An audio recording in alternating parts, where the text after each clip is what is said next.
BP, sugar, thyroid ఈ 3 తీసుకుంటే తినేదానికి ముందు వాళ్ళ గుర్తుకొచ్చేది ఈరోజు ఏం వంటలు చేసిరు అనేది కాదు, ఈరోజు ఎన్ని ట్యాబ్లెట్లు వేసుకోవాలి, ఏమేమి ట్యాబ్లెట్లు వేసుకోవాలి. ఒక 18 రకాల మెడిసిన్స్ అన్ని కలిపి ఒక ఫార్ములా తయారు చేశాను నేను. డయాబెటిక్, బీపీ, థైరాయిడ్కి 3టికి. ఆ పౌడర్ ఏం చేయాలంటే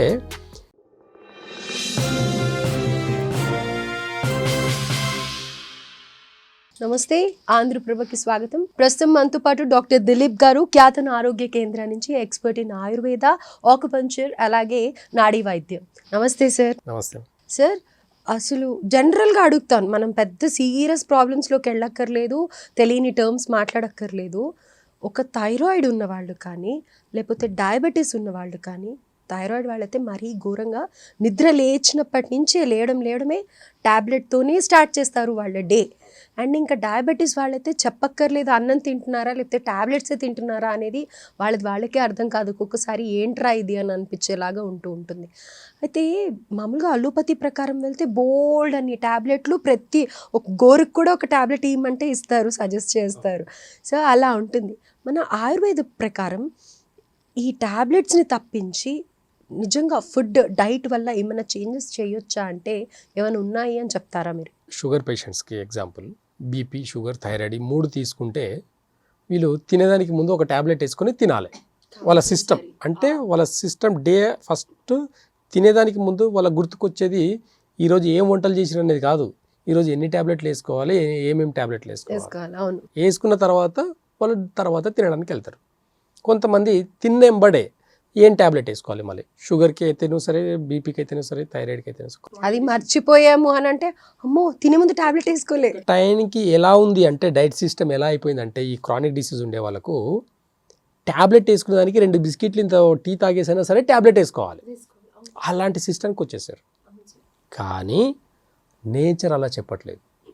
అసలు ట్యాబ్లెట్లే వద్దని అనుకునే వాళ్ళకు కూడా ఈ ట్యాబ్లెట్ల నుంచి బయటపడే వాళ్ళకు బెస్ట్ సొల్యూషన్ చెప్తాను ఈరోజు, గుర్తుపెట్టుకోండి. అంటే ఆయుర్వేదంలో కొన్ని రెమెడీస్ ఎలా ఉన్నాయంటే ఫుడ్లోనే మిక్స్ చేసుకొని తీసుకోవచ్చు. అంటే ఇప్పుడు మీరు చెప్పబోయేది కూడా అంతేనా? సింపుల్, ఫుడ్తో పాటు అంతే. ఇప్పుడు ఎగ్జాంపుల్, ఇప్పుడు మార్నింగ్ అందరు జొన్న రొట్టె కానివ్వండి, చపాతీ కానీ చేసుకొని ఏదైనా కర్రీ చేసుకుంటారు. ఆయుర్వేదంలో కొన్ని ఫార్ములాస్, నేను ఇచ్చే కొన్ని మెడిసిన్స్ ఎలా ఉన్నాయంటే ఒక 18 రకాల మెడిసిన్స్ అన్నీ కలిపి ఒక ఫార్ములా తయారు చేశాను నేను. డయాబెటిక్, షుగర్, బీపీ, థైరాయిడ్కి 3టికి తయారు చేసేసి ఈ 3టికి ట్యాబ్లెట్లు అవసరం లేదు, ఇంకా మెడిసిన్స్ అవసరం లేదు. 18 రకాల మెడిసిన్స్ అన్నీ ఒకటే పౌడర్లో ఉంటాయి. ఆ పౌడర్ ఏం చేయాలంటే, ఇప్పుడు ఎగ్జాంపుల్ మనం చపాతీ చేసుకుంటున్నాం, ఆ చపాతీ పిండిలో కలిపి చపాతీ చేసుకోవడం. మరి ఇంట్లో అంతమంది ఉంటే అంతమందికి ఎలాగా? ఇప్పుడు ఎవరైతే మనకు ఈ డిసీజ్తో బాధపడుతున్నారో వాళ్ళకు ఒక సపరేట్గా ఒక 2-3 చపాతీలు సపరేట్గా పిండి కలిపేసి దాంట్లో ఈ పౌడర్ని కలిపేసి చపాతీ చేసి ఇవ్వడం. ఓకే. లేదు ఈ మధ్య అసలు ఇంట్లో అందరు రోగిలే, ఈ మీరు చెప్పిన 3 ఏదో ఒకటైతే కంపల్సరీ ఖచ్చితంగా ఉంటున్నారు. ఒక 50-40 ఏళ్ళు దాటిన వాళ్ళందరికీ షుగర్, బీపీలు కామన్గా వచ్చేసినాయి. అవును. ఇంకా చెప్పాలంటే లేడీస్లో అయితే 25 ఇయర్స్ నుంచి థైరాయిడ్లు, 20 ఇయర్స్ నుంచి థైరాయిడ్లు, హార్మోన్ ఇన్బ్యాలెన్స్లు ఇవన్నీ వచ్చేసినాయి. వీళ్ళందరికీ బెస్ట్ రెమెడీస్ ఆయుర్వేదంలో ఒక ఫార్ములా నేను తయారు చేసి పెట్టుకున్నది. ఆ పౌడర్ని తీసుకొని చపాతీ అయితే చపాతీలో, జొన్న రొట్టె అయితే జొన్న రొట్టె, ఏ దాంట్లో అయినా సరే మిక్స్ చేసి తినడమే. ఎగ్జాంపుల్, ఇప్పుడు డయాబెటిక్ పేషెంట్కి తినకముందు ట్యాబ్లెట్ వేసుకొని తిన్న తర్వాత కూడా మళ్ళీ ట్యాబ్లెట్ వేసుకునే ఉంటాయి కొంతమందికి. ఇది అలా కాదు, జస్ట్ వాళ్ళ ఇప్పుడు అన్నం తింటున్నారు వాళ్ళు, ఆ అన్నంలో ఫస్ట్ 2 ముద్దలు ఇది ఒక స్పూన్ వేసేసుకొని, అంటే ఒక స్పూన్ అంటే కరెక్ట్గా 3 గ్రామ్స్ వస్తుంది. 3 grams powder morning, 3 grams powder afternoon, 3 grams powder night. నేను ఇచ్చే ఈ ఫార్ములాలో అంటే 9 గ్రామ్ పర్ డే బాడీలో ఉండే అన్ని డిసీజ్కి, స్పెషల్గా క్రానిక్ డిసీజ్కి అన్నిటినీ బ్యాలెన్స్ చేసేదానికి ఒక 18 రకాల వనమూలికలు అన్నింటినీ కలిపి మరి ఒక ఫార్ములా ఇవ్వడం జరుగుతుంది. ఈ ఫార్ములా వాడే వాళ్ళందరూ చాలా ఈరోజు హ్యాపీగా ఉన్నారు. వాళ్ళ వైటల్స్ అన్నీ కూడా నార్మల్ వచ్చేసినాయి. సార్, ఆయుర్వేద అంటే మరి కొన్ని స్కిప్ చేయాలి అంటారు, లేకపోతే కనుక టైం పద్ధతిగా ఈరోజు ఇలా వేసుకున్నాము అంటే మళ్ళీ నెక్స్ట్ డే కూడా అదే ఫాలో అవ్వాలి అని అంటారు. మరి ఇవన్నీ భయపడే వాళ్ళకి అయితే ఇవన్నీ కూడా ఇవన్నీ అపోవాలే. యాక్చువల్లీ చెప్పాలంటే, నిజం చెప్పాలంటే, మనం తినే ఫుడ్లో ఇవన్నీ మిక్స్ చేసుకొని తినడం వల్ల ఆటోమేటిక్గా డైజెషన్ సిస్టమ్ మారుతుంది. ఇప్పుడు మనం ఫుడ్ ఎట్లయితే డైజెషన్ అవుతుందో ఆ ఫుడ్లో మెడిసిన్ వాల్యూ కూడా ఉంది కాబట్టి ఆ మెడిసిన్స్ కూడా డైజెషన్ అవుతాయి. ఫుడ్తో పాటు ఎప్పుడైతే ఆ మెడిసిన్స్ డైజెషన్ అవుతాయో మెడిసినల్ ప్రాపర్టీస్ అన్నీ కూడా మన బాడీకి, లివర్కి, స్టమక్కి, కిడ్నీస్కి, లంగ్స్కి ఏమేమి అవ్వాలో ఏమేమి కావాలో అన్నీ కూడా సపరేట్కి వెళ్ళిపోయి వాటి ఫంక్షన్ని, ఇంటర్నల్ ఆర్గన్స్ని ఫంక్షన్ని నార్మల్ చేస్తుంది. ఇప్పుడు ఎగ్జాంపుల్ తినేదానికి ఇప్పుడు షుగర్, నేను ఇచ్చే పౌడర్ని ఒకసారి షుగర్ పేషెంట్ వేసుకొని తినడం వల్ల ఏమవుతుంది అంటే వాళ్ళు చెక్ చేసుకుంటారు. ఎప్పుడు ఒక టెస్ట్ ఉంది వాళ్ళకు, తినేదానికి ముందు తిన్న తర్వాత ఇంత ఉందని చెక్ చేసుకుంటారు కదా. జస్ట్ ఇది ఒక 1-2 months వేసుకొని అబ్జర్వ్ చేయండి. మీ వైటల్స్ అన్నీ చూడండి, మీ షుగర్ లెవెల్స్ అన్నీ కూడా మళ్ళీ తినకముందు తిన్న తర్వాత చెక్ చేసుకొని చూడండి. తినకముందు 100 ఉంది అంటే తిన్న తర్వాత 80కి వస్తుంది. అంటే ఇంకా తగ్గాలి, ఎందుకంటే మనం ఈ ఒక మెడిసిన్ వాల్యూ కలుపుతున్నాం కాబట్టి ఇంకా తగ్గుతుంది, పెరగదు. నార్మల్గా తిన్న తర్వాత షుగర్ లెవెల్స్ పెరుగుతాయి. కానీ ఆయుర్వేదంలో కొన్ని ఫార్ములాస్ వల్ల ఇవ్వడం వల్ల ఏమవుతుంది అంటే తిన్న తర్వాత కూడా పెరగడమే కాకుండా తగ్గడం కూడా జరుగుతుంది. ఇక్కడ ఎందుకు తగ్గుతుంది, ఎలా తగ్గుతుంది అని అంటే మనం ఇచ్చే మెడిసిన్లో డైజెషన్ సిస్టమ్ని ఇంప్రూవ్ చేసే మెడిసిన్స్ ఉంటాయి. ఎప్పుడైతే ఒక డయాబెటిక్, బీపీ, థైరాయిడ్ ఉండే వాళ్ళకు డైజెషన్ సిస్టమ్ బాగుంటుందో వాళ్ళకు ఎప్పుడు కూడా వైటల్స్ అనేటివి, ఈ రిపోర్ట్లు అనేవి పెరగవన్నమాట. నార్మల్ ఉంటుంది, ఇంకా తగ్గుతుంది. అలా పనిచేస్తాయి అన్నమాట. అంటే ఇంటర్నల్ డైజెషన్ సిస్టమే పనిచేయకుండా కాకుండా ఈ లివర్ మీద, అంటే ఇప్పుడు ఎగ్జాంపుల్ మనము షుగర్ పేషెంట్కి మనం ఒక పౌడర్ ఇచ్చిన తర్వాత వాళ్ళు ఫుడ్లు వేసుకొని తింటారు. ఫస్ట్ 2 ముద్దలు ఆ పౌడర్ని వేసుకొని తినడం వల్ల ఏమవుతుందంటే ఫస్ట్ జఠరాగ్ని అనేది యాక్టివేట్ అవుతుంది, ప్యాంక్రియాస్ యాక్టివేట్ అవుతుంది. ప్యాంక్రియాస్ నుంచే కదా వీళ్ళకి ముప్పు. కాబట్టి ఇవన్నీ యాక్టివేట్ అయ్యి వీటిని ఫంక్షన్ని నార్మల్ చేసే మెడిసిన్స్ అనమాట. ఆయుర్వేదంలో ఎప్పుడు కానీ షుగర్కి మెడిసిన్స్ కాదు. షుగర్ వల్ల అసలు షుగర్ ఎందుకు పెరుగుతుంది, ప్యాంక్రియాస్ అబ్నార్మల్ వలన పెరుగుతుంది. ప్యాంక్రియాస్ని మంచి చేస్తుంది. కాబట్టి ప్యాంక్రియాస్ ఎప్పుడైతే నార్మల్గా ఫంక్షన్ అవుతుందో షుగర్ లెవెల్స్ అనేటివి ఆటోమేటిక్గా, నెంబర్స్ అనేటివి ఆటోమేటిక్గా నార్మల్ కండిషన్కి వస్తాయి. కానీ స్ట్రిక్ట్గా కరెక్ట్గా మనం తినే ఫుడ్లో కలిపి తినడం వల్ల డైజెషన్ సిస్టమ్ ఇంప్రూవ్ అయ్యింది కాకుండా ఇంటర్నల్ ఆర్గన్స్ కూడా రీజనరేట్ అవుతాయి. అవ్వడం వల్ల వాళ్ళ రిపోర్ట్స్ అన్నీ కూడా ఒకసారి చెక్ చేసుకుంటే మనం షాక్కి గురవుతాం. అంత మంచి రిపోర్ట్స్ వస్తాయన్నమాట. అంటే ఎంత హై లెవెల్ 400-500 ఉండే షుగర్ లెవెల్స్ కూడా I can come down normal. ఇలాంటి మెడిసిన్స్ ఆయుర్వేదంలో చాలా ఉన్నాయన్నమాట. సార్ ఈ 400 అనేది చూస్తాం మనం, కొన్ని ఇయర్స్ అయిపోయింది, ఇంకా వాళ్ళ టాబ్లెట్స్కి అలవాటు పడిపోయి ఉంటారు, టాబ్లెట్స్ అంటే విసుగొస్తూ ఉంటుంది.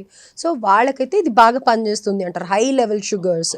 అయితే ఇంకోటి ఏంటంటే సార్, ఇప్పుడు మీరు అన్నారు చపాతీ అని అన్నారు, నార్మల్ రైస్లో కూడా మిక్స్ చేసుకొని తీసుకోవచ్చు. ఫస్ట్ 2 ముద్దలు ఏం తిన్నా దాంట్లో చపాతీ అయితే చపాతీ పిండిలో కలిపేసుకొని రైస్ తింటున్నాం అనుకోండి, రైస్లో ఫస్ట్ మనం 2 ముద్దలు ఏదైనా కలుపుకొని తినడం వల్ల ఫస్ట్ ఇది ఒక స్పూన్ వేసేసుకుని ఒక 2 ముద్దలు దీంతో తినేసేసి మిగతా కర్రీ వేసేసుకుని ఏదైనా నార్మల్గా డైట్ తినొచ్చు.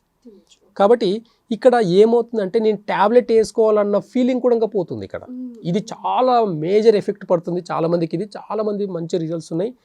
కాబట్టి ఇక్కడ నేను తిన్న తర్వాత మెడిసిన్స్ వేసుకోవాలి, తినక ముందు మెడిసిన్స్ వేసుకోవాలన్న థాట్ నుంచి కూడా బయటపడేదానికి ఇది ఒక మంచి ఆప్షన్ అనమాట. ఏదో మేము సిక్ అయిపోయామన్న ఫీలింగ్ లేకుండా, అలాంటివి ఏమీ లేకుండా ఈ 18 రకాల వనమూలికలతో చేసిన మెడిసిన్ ఇంటర్నల్ అన్ని ఆర్గాన్కి స్ట్రెంత్ అని ఇవ్వడమే కాకుండా ఇంటర్నల్గా ఉండే అన్ని కిడ్నీకి, లివర్కి, లంగ్స్కి, హార్ట్కి వీటన్నిటిని బ్యాలెన్స్ చేసే మెడిసిన్స్ అనమాట ఇవన్నీ. కాబట్టి క్రానిక్ డిసీజ్ ఎప్పుడైనా సరే ఒక్కరోజుగా రాదు, కాబట్టి ఒక్కరోజు కూడా పోదు. కొంతమంది 1 month వాడానండి నాకు ఇంకా అంత రిజల్ట్ లేదని అంటారు. కానీ ఆయుర్వేదంలో కాదు, ఒక 3 months కరెక్ట్గా రెగ్యులర్గా వాడితే దాని రిజల్ట్ని చాలా అద్భుతంగా చూడొచ్చు. ఎన్నో అంటే చాలా సంవత్సరాలుగా ఇదే చేస్తున్నాను కాబట్టి చాలా ఈజీ అయిపోయింది. నాకు వచ్చే పేషెంట్స్ కూడా చాలా హ్యాపీగా ఉంటారు. అంటే కొన్ని క్రానిక్ డిసీజ్లో రీజన్ ఏంటి అంటే ఎక్కడ తగ్గని డిసీజెస్ తగ్గడానికి రీజన్ ఏంటి అంటే చెప్పే డైట్, నేను ఫస్ట్ డైట్ చెప్తాను, తర్వాత టైమింగ్ సెన్స్ చెప్తాను, ఏ టైంలో తినాలి, ఏ టైంలో తినకూడదు, ఇవి చెప్తాను అనమాట. నా పాత వీడియోలో చాలా ఉంటాయి, టైమింగ్స్ గురించి చాలా మాట్లాడతాను. షుగర్ పేషెంట్స్ జస్ట్ ఒక 4 గంటలు సిన్సియర్గా ఒక లాంగ్ టర్మ్లో చేస్తే అసలు షుగర్ అనేది ఆటోమేటిక్గా కంట్రోల్లోకి వస్తుంది. 2 ఒకటి మార్నింగ్ 7 to 9 తినాలి, 9 to 11 ఫాస్టింగ్ ఉండాలి. ఇవి ప్రతి వీడియోలో నేను చెప్పిన విషయాలు ఇవన్నీ.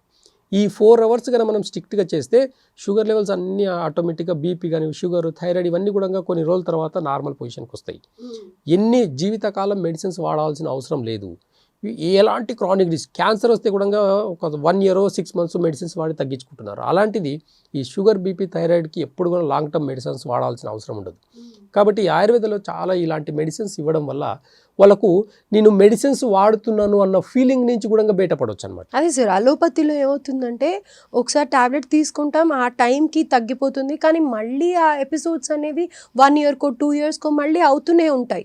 సో ఆయుర్వేదాలో ఒక్కసారి స్ట్రిక్ట్గా ఫాలో అయ్యి వాడితే లైఫ్లో ఇంకా మనం మళ్ళీ ఆ రోగం వైపు చూడాల్సిన అవసరం ఉండదు అనేది వింటూ ఉంటాం. ఇప్పుడు ఆయుర్వేదంలో అన్ని మెడిసిన్స్ రూట్ కాస్లోనే పనిచేస్తాయి. అంటే ఇప్పుడు ఎగ్జాంపుల్ షుగర్ తగ్గాలంటే షుగర్ని తగ్గించడానికి మెడిసిన్స్ లేదు, ప్యాంక్రియాస్ని మంచిగా చేసేదానికి మెడిసిన్స్ ఉంటాయి. మెయిన్గా ఆ రోగం ఎక్కడి నుంచి వస్తుందో అదే దాన్ని రీపేర్ అవుతుంది. ఆ రీపేర్ అయ్యేదానికి ఒక 2-3 మంత్స్ టైం తీసుకుంటుంది. ఈ 2-3 మంత్స్లో అద్భుతమైన రిజల్ట్స్ చూస్తారనమాట. కానీ అంత ఓపికతోటి కరెక్ట్గా టైం టు టైం తిని పథ్యం చేసుకుంటూ కనుక ఖచ్చితంగా చేస్తే పథ్యం అవసరం. ఖచ్చితంగా పథ్యం అవసరం. ఓకే, మీరు చెప్తారు ఆ ప్రాబ్లమ్ని బట్టి, వాళ్ళ నాడిని బట్టి, నాడి చూసి వాళ్ళకి ఏ కండిషన్లో ఏ ఆర్గాన్కి ఎక్కువ ఇంపాక్ట్ అయిందో దానికి సంబంధించిన డైట్ని నేను ఇస్తాను అనమాట. అయితే సార్ ఇప్పుడు ఈ పౌడర్ వాడుతూ వాళ్ళు రెగ్యులర్గా వాడుతున్న బీపీకి సంబంధించి కానీ, థైరాయిడ్కి సంబంధించి కానీ, షుగర్కి సంబంధించి కానీ టాబ్లెట్స్ వాడాలా వద్దా మరి? అయితే ఎలా ఉంటుందంటే ఇన్ని సంవత్సరాల నుంచి మీరు అలవాటు చేసుకుంటూ వచ్చిన బాడీకి ఒక్కసారిగా తీసేస్తే కరెక్ట్ కాదు. కాబట్టి వాళ్ళ మైండ్ సెట్ కూడా యాక్సెప్ట్ చేయదు. అయ్యో నేను ఈరోజు టాబ్లెట్ వేసుకోలేదు ఏమవుతుందో ఏమో అన్నాడు. ఇలాంటి కంగారు పడే వాళ్ళు కూడా చాలామంది ఉంటారు. కాబట్టి మేము ఏం చేసామంటే స్లోగా ఫస్ట్ 1 మంత్ వచ్చేసి డైలీ వేసుకోమని చెప్తాం. సెకండ్ మంత్లో ఏం చేస్తాం, డే బై టాబ్లెట్ వేసుకోవడమని చెప్తాం. ఒక రోజు ఇచ్చి ఒక రోజు వేసుకోమని చెప్తాం. థర్డ్ మంత్లో 3 డేస్కి ఒకసారి వేసుకోమని చెప్తాం. ఫోర్త్ మంత్లో మేము ఇచ్చిన మెడిసిన్స్తో పాటు ప్లస్ ఇంకా మీ ట్యాబ్లెట్ కూడా మానేయండి, మేము ఇచ్చిన మెడిసిన్స్ 4th మంత్తో స్టాప్ చేసేసి నార్మల్ లైఫ్ని లీడ్ చేయొచ్చు. ఈ 3-4 మంత్స్లో మీ బాడీలో ఉండే అన్ని ఇంటర్నల్ ఆర్గన్స్ అన్నీ కూడా రీజనరేట్ అయ్యి నార్మల్ ఫంక్షన్కి మళ్ళీ రూట్ కాస్ అనమాట. సో భయం నుంచి వాళ్ళకే కాన్ఫిడెన్స్ వస్తుంది, మీ సలహా లేకుండానే మానేసే సిచ్యువేషన్ వస్తుంది అని అంటారు. స్లోగా మానిపిస్తాం, వాళ్ళకి మానేసినామన్న ఫీలింగ్ ఉండదు. ప్లస్ మేము ఒక మెడిసిన్ ఇవ్వడం వల్ల అది మెడిసిన్ అనేది కాకుండా ఫుడ్లో కలిపి ఇవ్వడం వల్ల ఏమవుతుంది అని అంటే డైజెషన్ సిస్టమ్ బాగా ఇంప్రూవ్ అయింది కాకుండా అక్కడ ఇంటర్నల్గా అన్ని ఆర్గాన్స్కి స్ట్రెంత్ వస్తుంది. కాబట్టి వాళ్ళకు మీ మెడిసిన్ తినన్న ఫీలింగ్ కూడా వాళ్ళకు ఉండదు. ఆ ఫీలింగ్ కూడా ఒకలాంటి భయాన్ని క్రియేట్ చేసి ఒకలాంటి రూట్ కాస్ డిసీజ్ అనమాట. కాబట్టి ఇలాంటి కొన్ని ఆయుర్వేదాలో కొన్ని మంచి మంచి కాంబినేషన్స్ ఉన్నాయి. కాబట్టి ఇలాంటి మెడిసిన్స్ వాడడంలో ఎలాంటి సైడ్ ఎఫెక్ట్స్ ఉండవు. సో నిజంగా ఒక గుడ్ న్యూస్ చెప్పారనే చెప్పాలి సార్. నిజంగా క్రానిక్ డిసీజ్కి మాత్రం ఇది మంచి గుడ్ న్యూస్ అనమాట. ఇది కాకపోతే సిన్సియర్గా కొన్ని డైట్ చేసుకుంటూ కానీ ఇలాంటి ఫార్ములాస్ వాడితే ఖచ్చితంగా ఎలాంటి లాంగ్ టర్మ్లో ఎలాంటి మెడిసిన్స్ అవసరం లేదు. జీవితం అంతా మెడిసిన్స్. ఇంకా మీరు బాగా గుర్తుపెట్టుకోండి, షుగర్కి, బీపీకి, థైరాయిడ్కి ఇంకొక 100 సంవత్సరాలు వస్తే కూడా ట్రీట్మెంట్ అనేది రాదు. రీజన్ ఏంటంటే ఇదంతా కూడా ఒక డైజెషన్ సిస్టమ్ని ఇన్బ్యాలెన్స్ వల్ల వచ్చే డిసీజెస్. కాబట్టి డైజెషన్ సిస్టమ్ ఎప్పుడైతే ఇంక్రీజ్ అవుతుందో ఆటోమేటిక్గా ఇవన్నీ క్రానిక్ డిసీజ్ అనేవి పోతాయి. అయితే వ్యూయర్స్కి ఏంటంటే హైదరాబాద్ డయాబెటీస్కి షుగర్ రైజ్ అనేది ఎక్కువ ఉంది అని అనేసి చెప్తూ ఉన్నారు. చాలా కంగారు పడుతున్నారు. నెక్స్ట్ జనరేషన్స్లో ప్రతి ఒక్కళ్ళు పుట్టిన పిల్లల దగ్గర నుంచి చాలా ఎర్లీ స్టేజెస్లోనే షుగర్ ఐడెంటిఫై చేయడం, డయాబెటీస్ ఐడెంటిఫై చేయడం జరుగుతుంది అని అంటున్నారు. కాబట్టి జెనెటికల్గా వస్తుందా అని అంటే చెప్పలేము, చాలా అలానే వస్తూ ఉన్నాయి. కాబట్టి ఇప్పుడు ఎవరైతే ఈ ప్రాబ్లమ్స్ ఫేస్ చేస్తున్నారో బెటర్ మనం ఒక ఛాన్స్ ఇచ్చే బదులు దీనికి ఒక ఛాన్స్ ఇచ్చి ఆయుర్వేదంకి ట్రై చేస్తే డెఫినెట్గా రూట్ కాజ్ నుంచి మనం హీల్ చేసుకున్న వాళ్ళం అవుతాము అండ్ మళ్ళీ రిపీటెడ్ ఎపిసోడ్స్ అనేవి ఉండవు. సో డెఫినెట్గా ఇన్ కేస్ మీకు ఒకవేళ ఆయుర్వేద ట్రై చేయాలి అని అనుకుంటే మెడిసిన్ కాదు, మీరు ఫుడ్లో తినే ఒక పౌడర్నే పప్పుల పొడి అని లేకపోతే ఇంకా పల్లీల పొడి ఇలా తింటూ ఉంటారు. కాబట్టి ఇది కూడా ఒక పొడిలాగా అన్నంలో వేసుకొని తినొచ్చు, చపాతీలో అయినా తినొచ్చు, వాట్ ఎవర్ ఫుడ్ వాళ్ళు ఏది తింటారో అది కదా సార్, ఆ ఫుడ్లో మిక్స్ చేసుకొని తినొచ్చు. Right. So expert in Ayurveda doctor Dilip గారు మనకి ఇంతకు ముందు కూడా నేను గత ఎపిసోడ్లో చెప్పాను, not only like Ayurveda doctor అంటే డాక్టర్ లాగా కాదు, ఎనర్జీ ద్వారా కూడా ఆయన అది ఏంటి అనేది చెప్పగలుగుతారు. కాబట్టి డెఫినెట్గా మీ ప్రాబ్లమ్కి ఖచ్చితమైన సొల్యూషన్ అయితే ఉంటుంది అని అయితే చెప్పచ్చు. Thank you sir, thank you so much. Thank you.